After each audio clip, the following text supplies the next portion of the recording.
Aspirants, ఈ వీడియోలో ఆర్థికాభివృద్ధిని కొలచు సూచికలు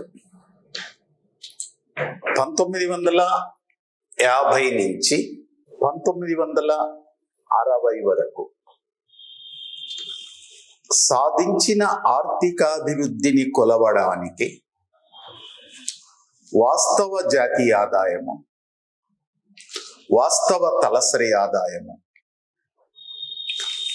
మొదలైన కారకాంశముల ఆధారముగా గణన చేసి అంచనా వేసినారు. మరొకసారి చెప్తాను, శివ ఇది డిలీట్ చేయి. డియర్ ఆస్పిరెంట్స్, ఈ వీడియో కొంత డిఫరెంట్గా ఉంటుంది.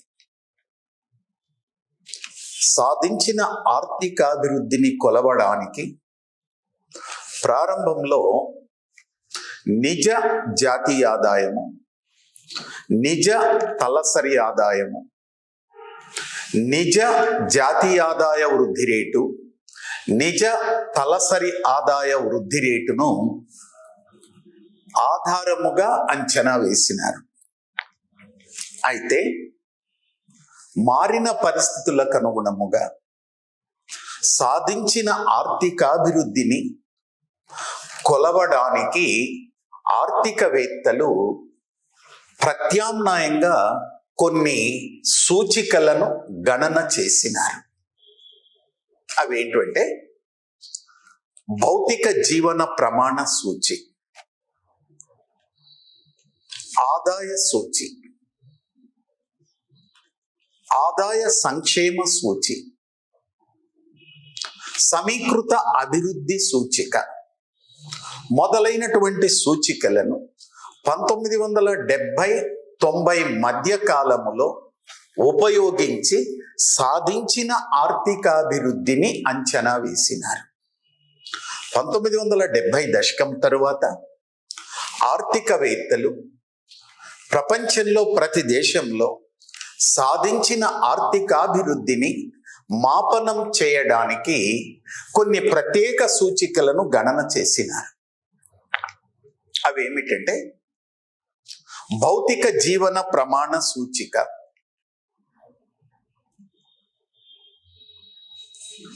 మరియు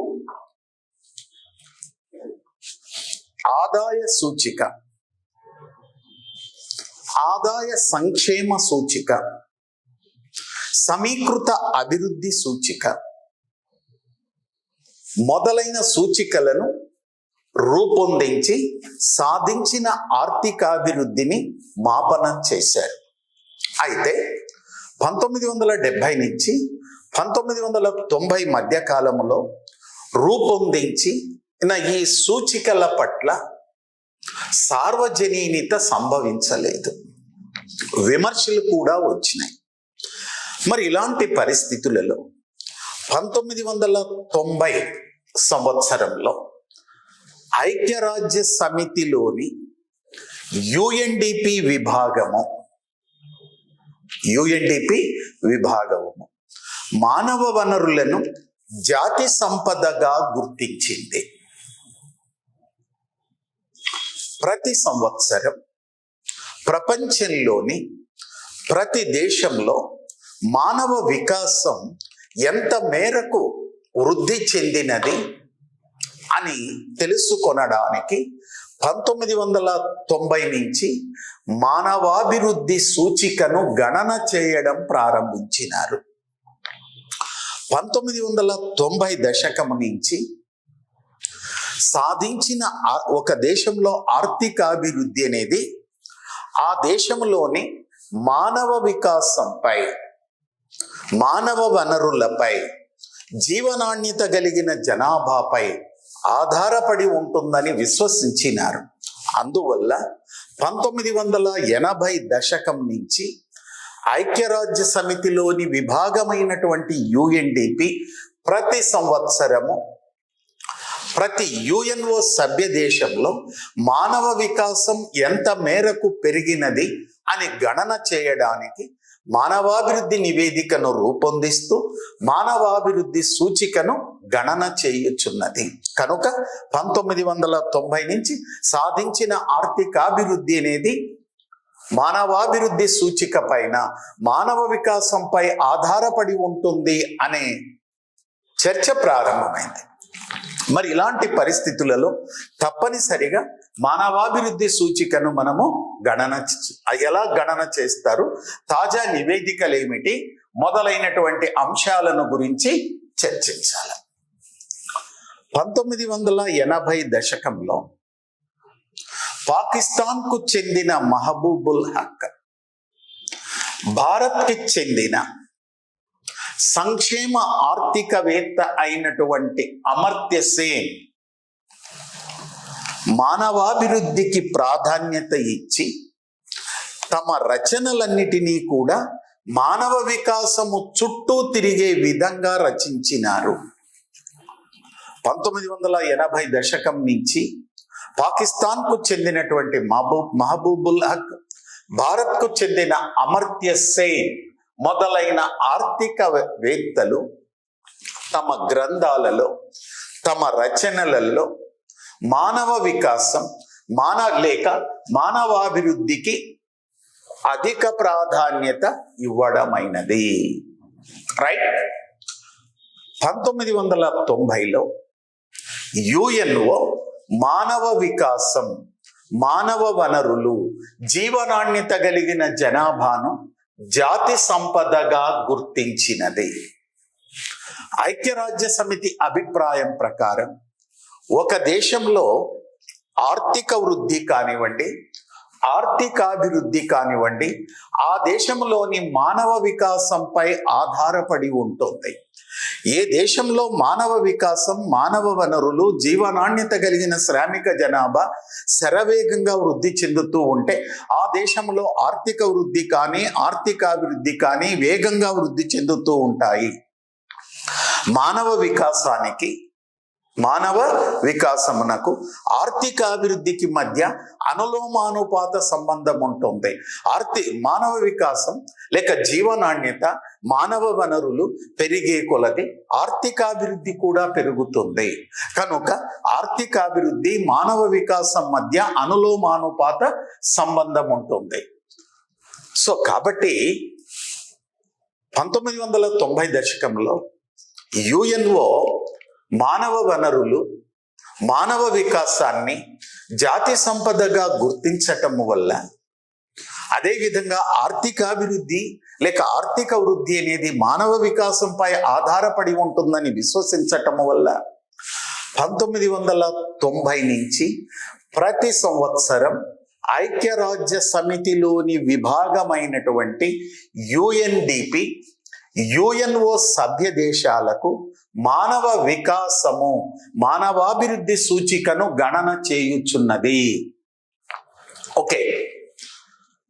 యుఎన్డిపికి, యునైటెడ్ నేషన్స్ డెవలప్మెంట్ ప్రోగ్రామ్ వారికి మానవాభివృద్ధి నివేదికను, మానవాభివృద్ధి సూచికను గణన చేయడానికి పాకిస్తాన్కు చెందినటువంటి మహబూబుల్ హక్, భారత్కు చెందినటువంటి అమర్త్య సేన్, యుఎస్ఏకు చెందినటువంటి గుస్తావ్ కాసల్ యొక్క సలహాలు, సూచనలను తీసుకున్నది. యుఎన్డిపి ప్రతి సంవత్సరం యుఎన్ఓ సభ్య దేశాలలో మానవ వికాసం ఎంత మేరకు వృద్ధి చెందినది అని తెలుసుకొనడానికి 1990 దశకము నుంచి ప్రతి సంవత్సరం మానవ వికాసాన్ని గణన చేయుచున్నది.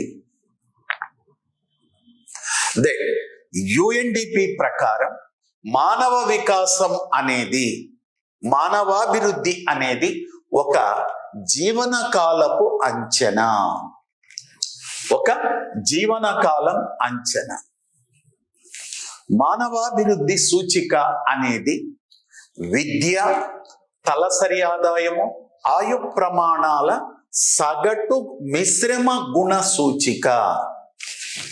ఓకే. మానవాభివృద్ధి సూచిక అనేది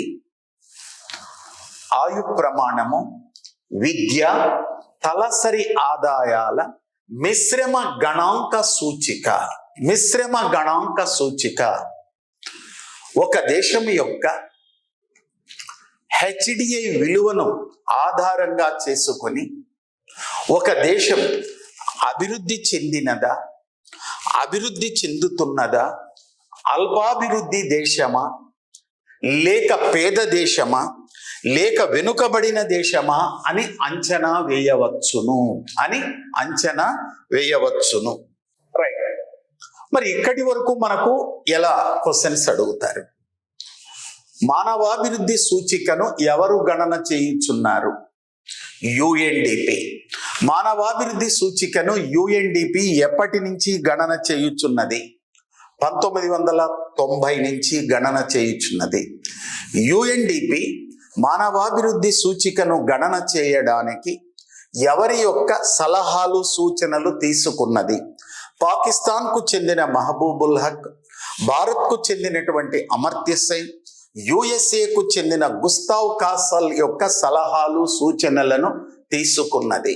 యుఎన్డిపి ప్రకారం మానవాభివృద్ధి అనేది ఒక జీవిత కాలపు అంచనా. మానవాభివృద్ధి సూచిక అనేది సగటు ఆయు ప్రమాణము, విద్య, తలసరి ఆదాయాల మిశ్రమ గణాంక సూచిక. హెచ్డిఐ ద్వారా ఒక దేశం అనేది అభివృద్ధి చెందినదా, అభివృద్ధి చెందుతున్నదా, అల్పాభివృద్ధి ఆర్థిక వ్యవస్థ, లేక వెనుకబడిన ఆర్థిక వ్యవస్థ అని అంచనా వేయవచ్చును. 1990 నుంచి ఆర్థికాభివృద్ధి దేని ఆధారముగా అంచనా వేయుచున్నది? మానవాభివృద్ధి సూచిక ఆధారముగా.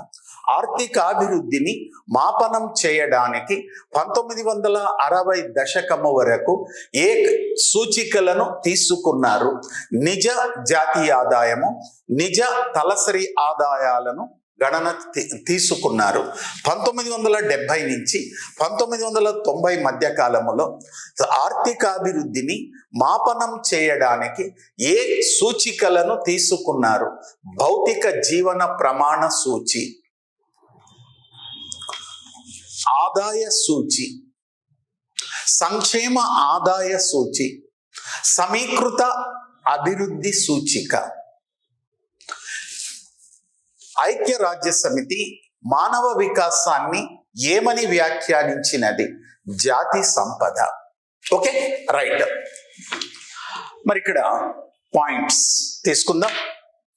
ఐక్యరాజ్య సమితిలోని విభాగమైన యుఎన్డిపి 1990 నుంచి 2009 వరకు ప్రతి సంవత్సరం హెచ్డిఐని మానవాభివృద్ధి సూచికను గణన చేయడానికి 3 కారకాంశములను ఎంపిక చేసుకున్నది. 1 ఆరోగ్యకరమైన దీర్ఘకాలిక జీవనం, 2 జీవన ప్రమాణ స్థాయి, 3 వయోజన విద్య, జ్ఞాన వయోజన విద్య.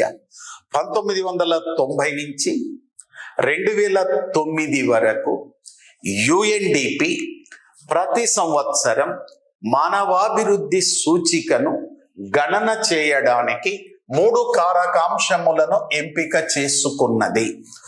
అవి 1 ఆరోగ్యకరమైన దీర్ఘకాలిక జీవనం, 2 జీవన ప్రమాణ స్థాయి, 3 జ్ఞాన వయోజన విద్య.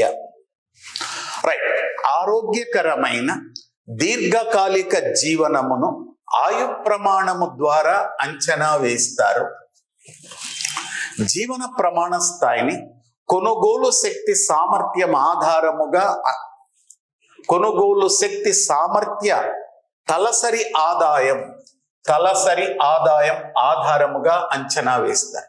జ్ఞాన వయోజన విద్యను అక్షరాస్యత ఆధారముగా అంచనా వేస్తారు.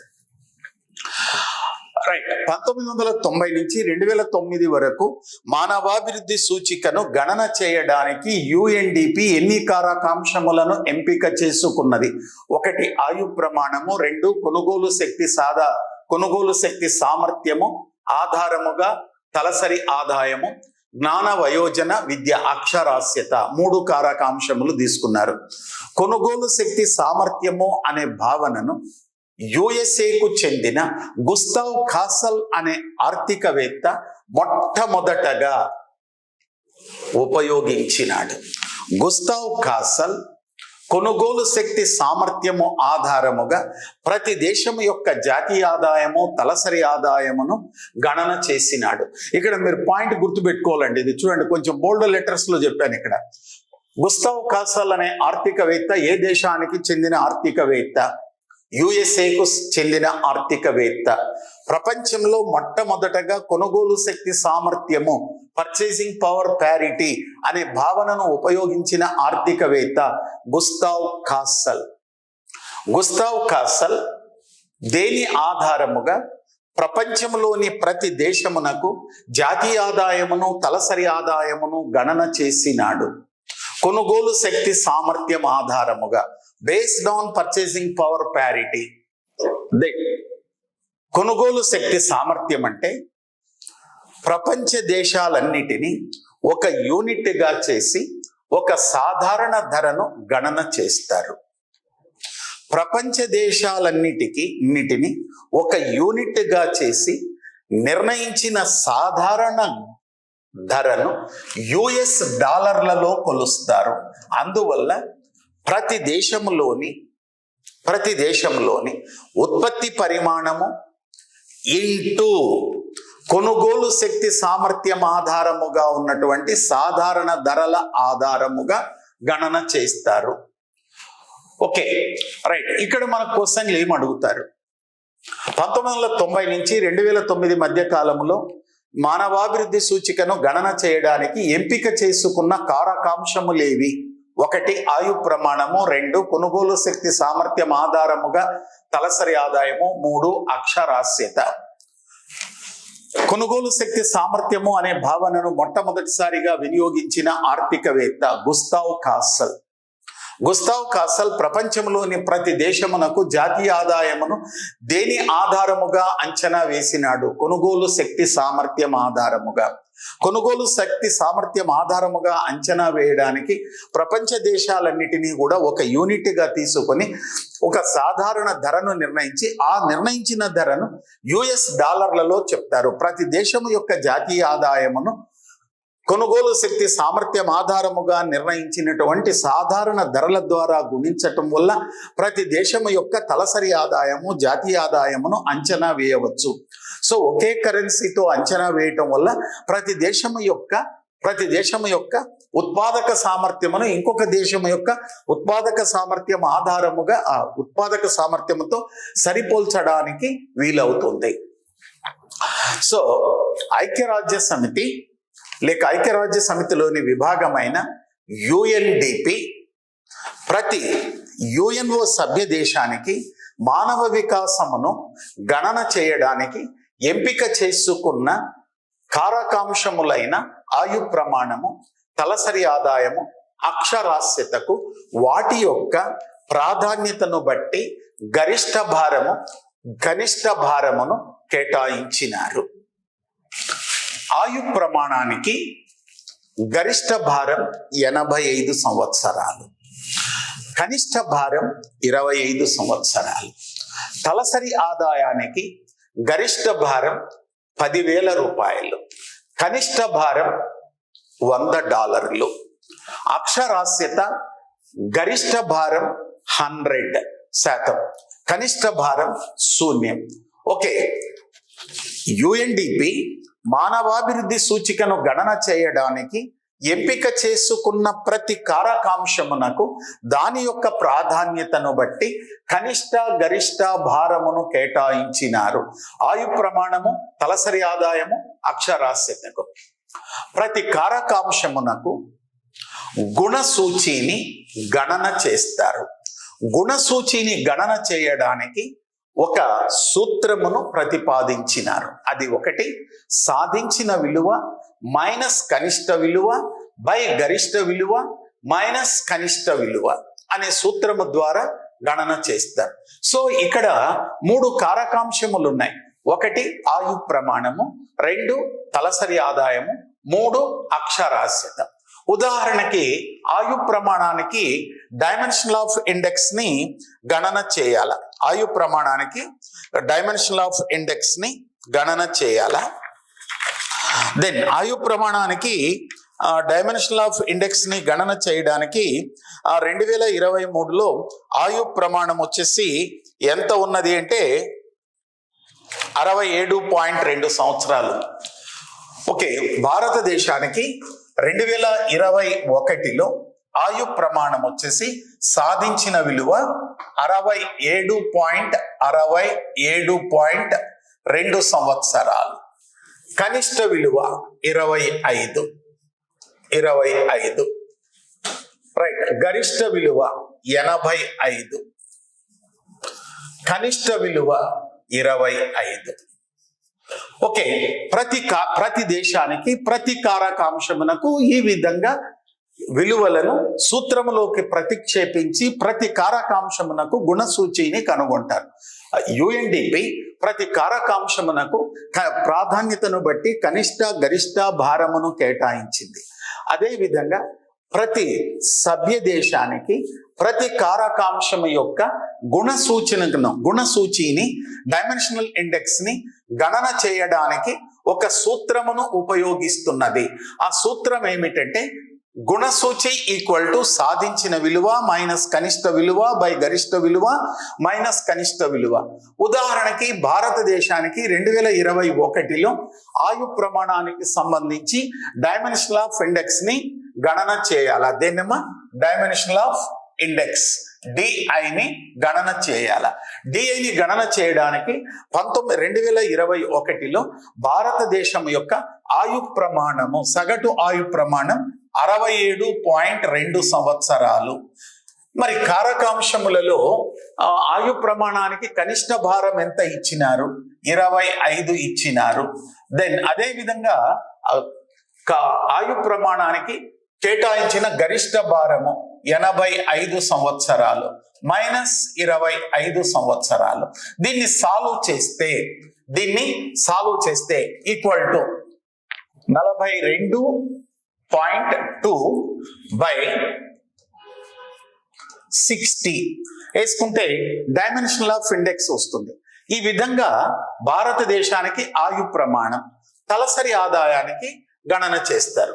తలసరి ఆదాయానికి 2021లో భారతదేశం యొక్క తలసరి ఆదాయం $6,590 సాధించిన విలువ $6,590 అమెరికన్ డాలర్లు. మరి తలసరి ఆదాయం యొక్క కనిష్ట విలువ $100 బై గరిష్ట విలువ $10,000 మైనస్ $100 వేసుకొని భారతదేశంలో తలసరి ఆదాయానికి సంబంధించి డైమెన్షనల్ ఆఫ్ ఇండెక్స్ కలుగజేస్తారు. అదేవిధంగా ఆయు ప్రమాణం, అటు తరువాత అక్షరాస్యత. మరి తాజా గణాంకాల ప్రకారము భారతదేశంలో అక్షరాస్యత 73% కలదు. 73%. దెన్ కనిష్ట విలువ 0, గరిష్ట విలువ 100 మైనస్. సో ఈ విధంగా ప్రతి కారకాంశమునకు సాధించిన విలువను మరియు గరిష్ట కనిష్ట భారములను తీసుకొని గుణసూచిని గణన చేస్తారు. సో ఈ విధంగా ఇది వచ్చేసి పిఐ. దెన్ తలసరి ఆదాయానికి పిసిఐ పర్ క్యాపిటల్ ఇన్కమ్ కి ఇది వచ్చేసి అక్షరాస్యతకు రైట్. ఇక్కడ ఆయు ప్రమాణానికి ఆయు ప్రమాణం ఇక్కడ ఉదాహరణ ఆధారంగా తీసుకున్నానండి. 2021లో భారతదేశం యొక్క సగటు ఆయు ప్రమాణం 67.2 సంవత్సరాలు. కనిష్ట విలువ భారం ఎంత? 25 సంవత్సరాలు. గరిష్ట భారం 85 సంవత్సరాలు. కనిష్ట భారం 25 సంవత్సరాలు. ఈ సూత్రంలోకి ఈ విలువలను ప్రతిక్షేపించి సాధిస్తే ఆయు ప్రమాణానికి గుణసూచి వస్తుంది. అదేవిధంగా 2021లో భారతదేశం యొక్క తలసరి ఆదాయం $6,590 ఉంది. దానికి సూత్రంలో అంటే కారకాంశంలో కేటాయించిన కనిష్ట భారం $100 బై గరిష్ట విలువ $10,000 మైనస్ $100. ఈ విధంగా విలువలను ప్రతిక్షేపిస్తే తలసరి ఆదాయానికి సంబంధించి జీవన ప్రమాణ స్థాయికి సంబంధించి డైమెన్షనల్ ఆఫ్ ఇండెక్స్ వస్తుంది. అక్షరాస్యత ప్రస్తుతం భారతదేశంలో అక్షరాస్యత 73%. అక్షరాస్యతకు కనిష్ట భారం 0, అక్షరాస్యతకు గరిష్ట భారం 100, అక్షరాస్యతకు కనిష్ట భారం 0. ఈ విలువలను ఈ సూత్రంలోకి ప్రతిక్షేపించి సాధిస్తే అక్షరాస్యతకు సంబంధించి గుణసూచి విలువ అనేది వస్తుంది. సో ఈ విధంగా 3 కారకాంశములకు, ప్రతి దేశానికి 3 కారకాంశములు ఆ దేశం యొక్క సాధించిన విలువలను ప్రాతిపదికగా తీసుకొని గుణసూచిని గణన చేయాల. ఈ విధంగా గణన చేసి ఆయు ప్రమాణం యొక్క గుణసూచి, కొనుగోలు శక్తి ఆయు ప్రమాణం యొక్క గుణసూచి, టేక్ ఫర్ ఎగ్జాంపుల్ X1 విలువ వస్తుంది. కొనుగోలు శక్తి సామర్థ్యం ఆధారముగా గుణసూచి X2 వస్తుంది. దెన్ అదే విధంగా అక్షరాస్యత ఆధారముగా X3 వస్తుంది. ఈ విలువలను then X1 plus X2 plus X3 by 3 అంశముల సంఖ్య చేత భాగిస్తే HDI విలువ వస్తుంది. HDI విలువను అంక మధ్యమం ఆధారముగా గణన చేసినారు. డియర్ ఆస్పిరెంట్స్, ఇక్కడ మనము చూడండి HDI గణన ఇది చాలా ఇంపార్టెంట్. 1990 నుంచి 2009 మధ్య కాలంలో UNDP 1990 నుంచి 2009 వరకు HDIని గణన చేయడానికి ఎన్ని కారకాంశములని ఎంపిక చేసుకున్నది? 3 కారకాంశములు. అవి ఏవి? 1 ఆయు ప్రమాణము, 2 కొనుగోలు శక్తి సామర్థ్యం ఆధారముగా తలసరి ఆదాయము, 3 అక్షరాస్యత. కొనుగోలు శక్తి సామర్థ్యము అనే భావనను మొట్టమొదటిసారిగా ఉపయోగించిన ఆర్థికవేత్త అమెరికాకు చెందిన గుస్తావ్ కాసల్. కొనుగోలు శక్తి సామర్థ్యం ఆధారముగా ఒక దేశము యొక్క జాతీయ ఆదాయమును కానీ తలసరి ఆదాయమును అంచనా వేయడానికి ప్రపంచ దేశాలన్నిటినీ కూడా ఒక యూనిట్ గా చేసి సాధారణ ధరను నిర్ణయించి ఆ సాధారణ ధరను US$ రూపంలో చెప్తారు. సో దీన్నే కొనుగోలు శక్తి సామర్థ్యం ఆధారము అని అంటారు. ఆ విధంగా చేసి ప్రతి దేశానికి కూడా జాతీయ ఆదాయమును, GDPని, తలసరి ఆదాయమును కొనుగోలు శక్తి సామర్థ్యం ఆధారముగా గణన చేసిన సాధారణ ధరను రూపంలో గణన చేస్తారు. ఆ విధంగా చేస్తారు. దెన్ UNDP మానవాభివృద్ధి సూచికను గణన చేయడానికి ప్రతి కారకాంశమునకు ప్రాధాన్యతను బట్టి గరిష్ట కనిష్ట భారములను కేటాయించినది. Okay, right. ప్రతి కారకాంశమునకు గుణసూచిని గణన చేయడానికి ఒక సూత్రమును కూడా ఉపయోగించినది. మొట్టమొదటగా ప్రతి కారకాంశమునకు కూడా డైమెన్షన్ ఆఫ్ ఇండెక్స్ ని గణన చేస్తుంది. ప్రతి కారకాంశానికి, ప్రతి దేశానికి డైమెన్షన్ ఆఫ్ ఇండెక్స్ ని గణన చేయడానికి ఆ కారకాంశములో ఆ దేశము సాధించిన విలువ, కనిష్ట విలువ అంటే కనిష్ట భారము, గరిష్ట విలువ అంటే గరిష్ట భారము, కనిష్ట విలువ అంటే కనిష్ట భారము, ఆ విలువలను ప్రతిక్షేపించి ప్రతి దేశానికి, ప్రతి కారకాంశమునకు గుణసూచిని గణన చేస్తుంది. ప్రతి దేశానికి, ప్రతి కారకాంశమునకు గుణసూచిని గణన చేసి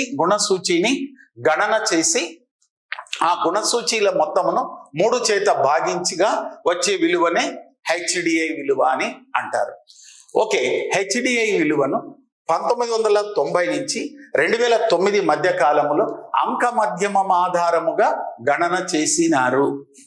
మానవాభివృద్ధి సూచిక విలువ ఎల్లప్పుడూ 0 కంటే ఎక్కువ, 1 కంటే తక్కువగా ఉంటుంది. ఒక దేశం యొక్క HDI విలువ 0కు దగ్గరగా ఉంటే ఆ దేశంలో మానవ వికాసం తక్కువగా ఉన్నట్లు. ఒక దేశం యొక్క HDI విలువ 1కి దగ్గరగా ఉంటే ఆ దేశంలో మానవ వికాసం అధికంగా ఉన్నట్లు. మానవాభివృద్ధి సూచికను గణన చేయడానికి తీసుకున్న కారకాంశములలో సాధించిన ప్రగతిని పరిగణలోకి తీసుకుంటారు. అందువల్ల HDI కోఎఫిషియెంట్స్ అనేది, HDI అనేది కోఎఫిషియెంట్స్. ఈ కోఎఫిషియెంట్ అనేది 0 కంటే ఎక్కువగా ఉంటుంది, 1 కంటే తక్కువగా ఉంటుంది. ఉదాహరణకి భారతదేశం యొక్క HDI విలువ 0కు దగ్గరగా ఉందనుకోండి, భారతదేశంలో మానవ వికాసం తక్కువగా ఉన్నట్ల. నార్వే యొక్క HDI విలువ 1కి దగ్గరగా ఉందనుకోండి, ఆ దేశంలో మానవ వికాసం అధికంగా ఉన్నట్లు. ఈ విధంగా అంచనా వేస్తారు. ప్రతి దేశానికి కూడా HDIని గణన చేసి ఆ HDI విలువ ఆధారముగా ఆ దేశమునకు ర్యాంకును కేటాయించడం జరుగుతుంది. సో 1990 నుంచి 2009 వరకు హెచ్డిఏని ఏ సూచిక ఆధారముగా గణన చేసినారు? అంక మధ్యమం ఆధారముగా గణన చేసినారు.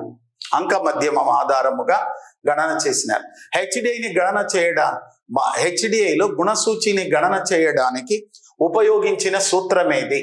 గుణసూచి లేక dimensional of index equal to సాధించిన విలువ మైనస్ కనిష్ట విలువ బై గరిష్ట విలువ మైనస్ కనిష్ట విలువ. దెన్ 2009-10 నాటికి ప్రపంచవ్యాప్తంగా కూడా ఆర్థికాభివృద్ధి అనేది మానవ వికాసము పైనే కాకుండా పేదరికము పైన, బహుముఖ పేదరికము పైన, పర్యావరణము పైన, లింగ వివక్షత పైన, వాతావరణములోని మార్పులు మొదలైనటువంటి వాటిపై ఆధారపడినది. ఓకే, 1990 నుంచి 2009 వరకు మానవ వికాసం ఒక్కటే ఆర్థికాభివృద్ధిని కొలవడానికి ఉపయోగించే మాపనమని భావించి ప్రతి దేశానికి 3 కారకాంశములు, అంటే 3 కారకాంశములలో సాధించినటువంటి అభివృద్ధి ఆధారముగా మానవాభివృద్ధి సూచికను గణన చేసినారు. అయితే 2010 నాటికి ఒక దేశము యొక్క ఆర్థికాభివృద్ధి ఆ దేశములోని మానవ వికాసము పైనే కాకుండా బహుముఖ పేదరికము పైన, లింగ వివక్షత పైన, లింగ వివక్షత పైన మరియు పర్యావరణ పైన, వాతావరణములోని మార్పుల పైన మొదలైన అంశములపై కూడా ఆధారపడి ఉంటుంది. ఈ మారినటువంటి పరిస్థితులను బట్టి నూతన పద్ధతి ద్వారా మానవ వికాసమును గణన చేయాలని 2010లో UNDP నూతన పద్ధతిని పాటించినది. UNDP 2010లో మానవాభివృద్ధి సూచికను గణన చేయడానికి నూతన పద్ధతిని పాటించినది.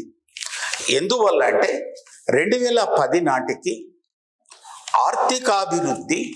ఆర్థిక వృద్ధి అనేది మానవ వికాసం పైనే కాకుండా బహుముఖ పేదరికము పైన, ఆర్థిక అసమానతల పైన, ప్రాంతీయ అసమానతల పైన, సామాజిక అసమానతల పైన, లింగ వివక్షత ఆధారముగా వాతావరణంలోని మార్పులపై కూడా ఆధారపడి ఉంటుంది. అందువల్ల 2010 నుంచి ఒక దేశము యొక్క మానవ వికాసాన్ని అంచనా వేయడానికి ఆయు ప్రమాణము, తలసరి ఆదాయము, జ్ఞాన వయోజన విద్యతో పాటు బహుముఖ పేదరికమును, లింగ వివక్షతను, వాతావరణములో వస్తున్నటువంటి మార్పులు మొదలైనటువంటి అంశాల ప్రాతిపదికన, మొదలైనటువంటి అంశాల ఆధారముగా మానవ వికాసాన్ని అంచనా వేయటం ప్రారంభించినది. మరి ప్రస్తుతం మానవ వికాసాన్ని ఎలా? నూతన పద్ధతి ద్వారా. ఓకే, ఐక్యరాజ్య సమితి 2010 నుంచి ప్రతి సంవత్సరం మానవ వికాసాన్ని గణన చేయడానికి నూతన ప్రాతిపదికలను తీసుకున్నది.